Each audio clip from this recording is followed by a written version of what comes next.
และนี่ก็จะเป็นทริปที่2ที่เราจะไปเที่ยวคนเดียวอีกเนาะทริปนี้จะเป็นวันเดย์ทริปเนาะและเราจะบ่ได้ไปนอนค้างคืนก็เลยบ่ได้มีของอีหยังหลายสิ่งที่ขาดบ่ได้ก็คืออาจจะเป็นเสื้อผ้าเนาะหรือว่าทรงเสื้อ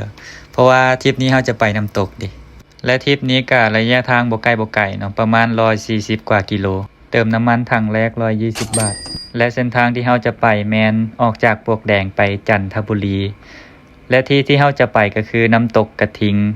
ก็คืออุทยานแห่งชาติเขาคิดสกูฏออกมาบ่ดนเนาะประมาณ50กว่ากิโลออกมาก็เจอฝนเลยบ่เป็นหยังค่อยโคตรมากเลยเวลาฝนตกแล้วก็ขับรถไปนี่เฮาขี่รถจากเฮาขาดบ่ได้อยู่แล้วว่าสิเจอฝนหรือเจอแดดขี่รถมากำลังม่วนเลยเบิ่งน้ำมันสิเบิดแล้วก็เลยแวะเติมถังที่2เบิดไป110บาทตอนนี้เฮาก็แล่นมาได้110กว่ากิโลแล้วเนาะตอนที่เฮาออกมาจากปลวกแดงแม่น 6 โมงกว่าๆเนาะแล้วก็คาดว่าจะไปฮอดอุทยานประมาณ 9 โมงกว่าๆก็ได้เช็คระยะทางไปเหลืออีกประมาณ30กว่ากิโลบางคนอาจจะบ่ฮู้เนาะว่าการขับรถไปเที่ยวคนเดียวมันม่วนส่ำใดแต่ในส่วนตัวที่ได้ขับรถออกไปเที่ยวได้เห็นวิวได้เห็นธรรมชาติรู้สึกว่าเจริญตาแฮงขี่มาอีกหน่อยเดียวมาเจอทางแดงแหมเขากำลังเฮ็ดทางเกือบล่มแหมก็คิดว่าสิได้เจอแต่อยู่ในบ้านตัวเองเนาะก็บ่คิดว่ามาฝั่งไทยก็สิได้เจอทางแดงคือกันนะก็รู้สึกว่าคิดฮอดบ้านขึ้นมาเลยบัดนี้คิดฮอดสมัยไปโรงเรียนหั่นนะยามเดือน9นี่ฝนตกใหม่ๆเอาก็ขี่ซ่าๆรถทั้งหลังคือสิคิดว่าคือขี่ซ่าแท้ก็บ่ซ่าจังได๋เฮาสิมื่นลมเนาะไกลแล้วประมาณ10กว่ากิโลก็สิฮอดน้ำตกแล้วก็เลยแวะซื้อกับข้าวก่อนรู้สึกหิวข้าวเนาะตอนนี้ก็ได้เวลาแล้วประมาณ 9 โมงขี่รถสิผ่านแล้วล่ะแนมไปเห็นยายเพิ่นขายแหนมกับปิ้งไก่เนาะก็เลยจอดซื้อซะเพราะว่าทางข้างหน้าย่านมันบ่มีข้าวกินนะก็เลยแวะซื้อปิ้งไก่กับแหนมเนาะบวกข้าวเหนียวเบิดไป70บาทตอนนี้ก็มุ่งหน้าเข้าอุทยานเลยโอเคตอนนี้เราก็มาฮอดแล้วหน้าอุทยานเขาคิดสกูฏเจ้าหน้าที่เพิ่นก็ถามว่ามาหยังเป็นนักท่องเที่ยวบ่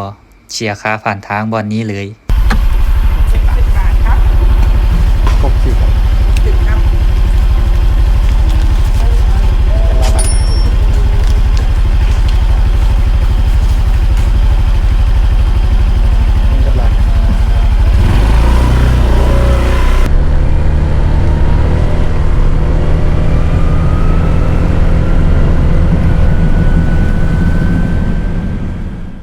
ก่อนที่เราจะเข้าอุทยานมาก็ต้องเสียค่าเข้าอุทยาน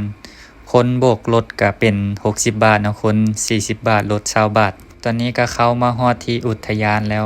กำลังขับรถไปหาที่จอดรถก่อนเนาะยังบ่เคยเข้ามาจักเทื่อเด้เป็นครั้งแรกที่มาคือกันเป็นครั้งแรกเลยแหละที่ขับรถมาไกลปานนี้แล้วก็มาฮอดจันทบุรีเลยต่อจากทริปที่1ที่เฮาไปมาอันนั้นมันบ่ไกลประมาณ40กว่ากิโลแต่อันนี้เฮามาไกลกว่านั้นหลายเลยประมาณ140กว่ากิโลไปกลับกับประมาณ280กว่ากิโลก็นับเป็นประสบการณ์ที่ขับรถเที่ยวเองในประเทศไทยอีก1ทริปตอนนี้เฮาก็มาฮอดที่จอดรถเป็นที่เรียบร้อยเตรียมตัวไปลิ้นน้ำตกเนาะและนี่จะแม่นอุทยานแห่งชาติเขาคิดสกูฏแล้วมันมีทริปที่แล้วได้ที่เฮาไปเดินเขาคิดสกูฏดิที่ไปวัดฮะแต่บ่ฮู้ว่าทุกคนยังจื้อได้บ่อันนี้เว้าขึ้นมาเพื่อระลึกถึงโอเคจอดรถเป็นที่เรียบร้อยเตรียมตัวปัดทรงผมซะหน่อยตัดภาพไปที่การลิ้นน้ำตกเลยบอกได้เลยว่าโคตรงาม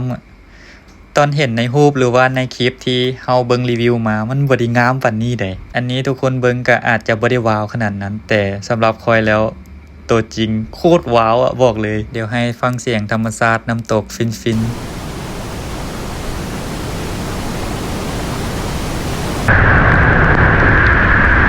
เป็นการไปเที่ยวน้ำตกที่บ่แม่นแต่น้ำตกนะฝนก็ตกห้ำพร้อมบัดนี้นะ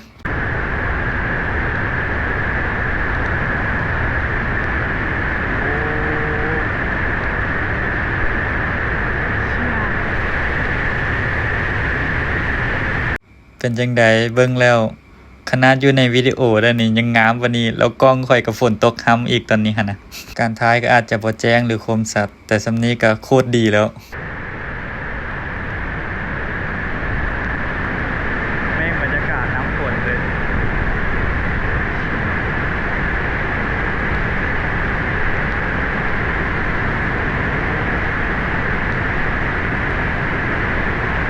บอนที่เฮาอยู่นี้แม่นชั้นที่ 8 ของน้ำตกกระทิงย่างขึ้นมามีแต่400 เมตร และเจอกันใหม่ทริปหน้าเด้อ